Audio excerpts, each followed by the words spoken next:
Saudara yang dikasih Tuhan, di dalam kitab Amsal, kita diperlihatkan dan diperhadapkan awal-awal kitab Amsal, Amsal pasal pertama sampai pasal yang ketiga, saudara bisa melihat ada 3 tipe manusia menurut kitab Amsal. Ada 3 tipe manusia menurut kitab Amsal yang dapat kita pelajari. Selamat datang di T180. Puji Tuhan saudara, kita akan melihat tipe yang pertama adalah orang yang tidak berpengalaman. Yang tipe yang pertama, orang yang tidak berpengalaman. Amsal pasal pertama sampai Amsal pasal ketiga ayat 1 sampai 12. Khususnya di dalam Amsal yang ke-14 dikatakan seperti ini.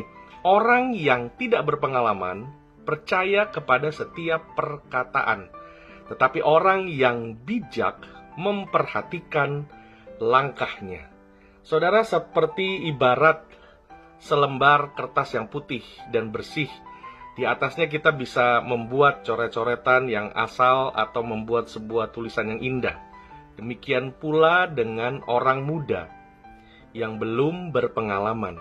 Biasanya mereka lebih polos sehingga mudah dibujuk atau tertipu, dan mereka tidak tahu bahaya. Kurang waspada dengan orang yang bermaksud mencelakai, mungkin, dan menjerumuskan mereka atau membuat mereka menjadi alat kejahatan. Amsal 1 ayat 10 sampai 16.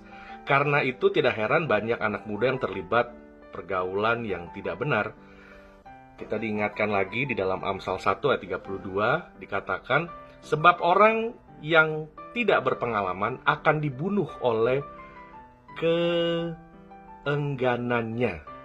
Orang yang tidak berpengalaman akan dibunuh oleh keengganannya, dan orang bebal akan dibinasakan oleh kelalaiannya.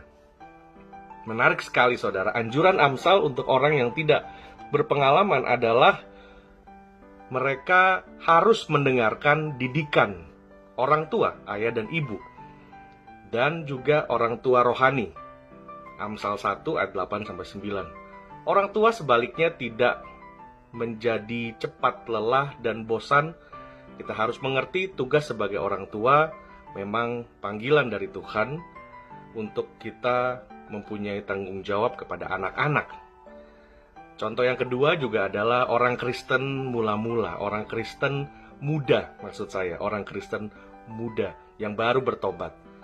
Di dalam suratnya Rasul Paulus 1 Korintus 11 ayat 1 dikatakan, jadilah pengikutku sama seperti aku juga menjadi pengikut Kristus. Rasul Paulus dengan jelas mengatakan bahwa kita yang sudah mengenal Tuhan, yang sudah dewasa di dalam Tuhan, harus bertanggung jawab dengan menjadi contoh dan teladan, supaya orang lain melihat hidup kita dan mengikut Kristus yang juga kita ikuti. Paulus menasihati orang-orang yang tak berpengalaman dan masih muda dalam kekristenan untuk menjadi imitatornya, mengimitasikan Kristus dalam hidup mereka. Kunci untuk tepat bertumbuh adalah dengan meneladani orang yang lebih senior di dalam Tuhan, saudara, pembimbing kita. Nah, contoh atau tipe orang yang kedua, tipe manusia kedua menurut Amsal adalah orang yang bijaksana. Tipe yang kedua adalah orang yang bijaksana.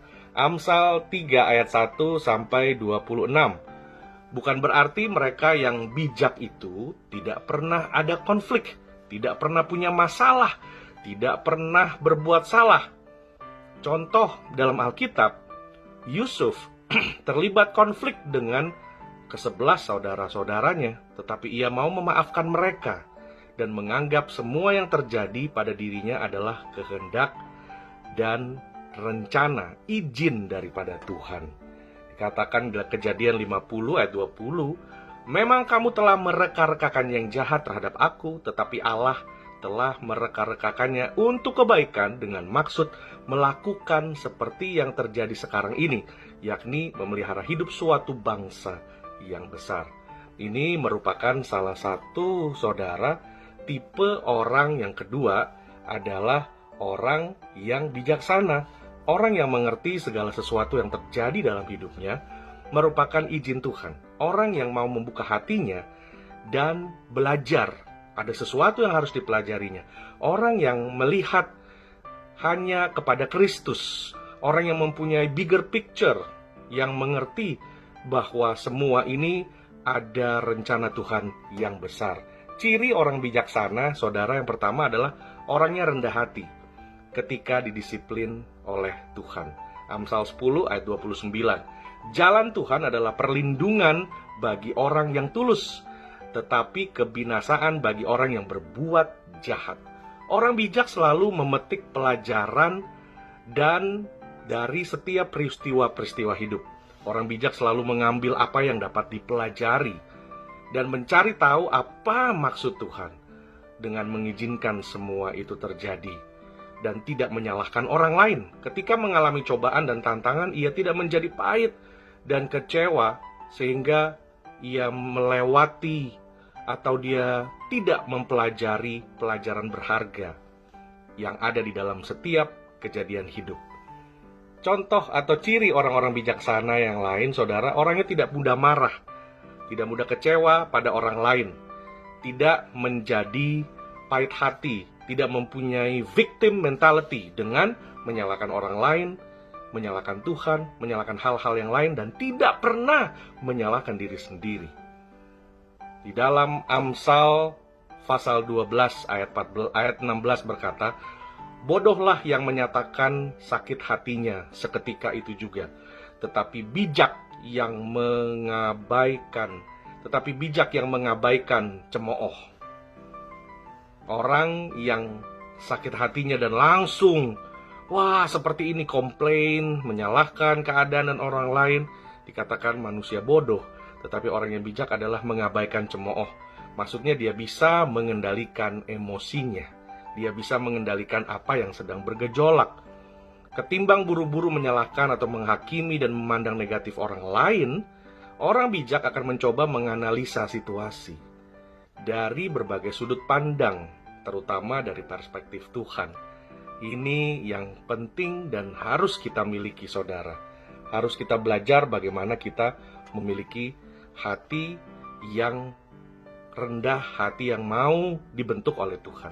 Ciri yang lain dari manusia atau orang bijaksana adalah menyukai nasihat dan teguran, saudara. Amsal 9 ayat 9. Berilah orang bijak nasihat, maka ia akan menjadi lebih bijak. Luar biasa. Berilah orang bijak nasihat, maka mereka akan menjadi lebih bijak. Ajarlah orang benar, maka pengetahuannya akan bertambah. Ini benar sekali, saudara. Bagi orang bijak, nasihat dan teguran adalah kesempatan untuk menambah pengetahuan, kesempatan untuk menjadi lebih baik. Pada prakteknya, saudara, ini memang tidak mudah. Teguran sebaik apapun pasti akan kita merasa sesuatu yang tidak enak dan menyakitkan. Namun orang yang bijaksana mampu untuk menaruh emosinya di tingkat yang kesekian, mampu untuk berpikir berpikir melalui itu semua. Saya tahu memang tidak enak, tapi ini harus dilalui, ini harus dialami. Singkatnya, orang bijaksana adalah mereka yang dikatakan Amsal 2 ayat 9. Maka engkau akan mengerti tentang kebenaran, keadilan, dan kejujuran, bahkan setiap jalan yang baik. Itu Amsal 2 ayat 9, saudara. Ciri yang ketiga, tipe orang yang ketiga, saudara. Tipe orang yang ketiga menurut Amsal, tadi kita sudah dengar, orang yang tidak berpengetahuan, orang yang tidak berpengalaman dikatakan. Yang pertama adalah orang yang tidak berpengalaman, yang kedua adalah orang yang bijaksana, dan yang ketiga menurut Amsal, saudara, adalah tipe manusia yang ketiga adalah orang yang bebal. Amsal 10, orang yang bebal. Ciri orang yang bebal adalah melakukan kesalahan yang berulang-ulang. Amsal 26 ayat 11. Seperti anjing kembali ke muntahnya, demikianlah orang bebal mengulangi kebodohannya lagi, saudara. Amsal 28 ayat 26. Siapa percaya kepada hatinya sendiri adalah orang bebal. Sulit menerima masukan dan nasihat, hanya percaya bahwa dirinya yang paling benar. Ciri orang yang bebal, saudara, yang ketiga adalah amarahnya meledak-ledak, tidak bisa mengendalikan emosi. Amsal 29 ayat 11. Orang bebal melampiaskan amarahnya, tetapi orang bijaksana meredakannya. Saudara, biarlah renungan ini menolong dan mengajar kepada kita, bahkan menjadi cerminan. Saat ini ada di tipe yang mana, saudara? Manusia yang tidak berpengalaman, manusia yang bijaksana, atau manusia yang bebal? Dan biarlah kita mau mengoreksi diri, membuka hati, bertobat, dan berubah untuk menjadi seperti Kristus. Tuhan Yesus memberkati.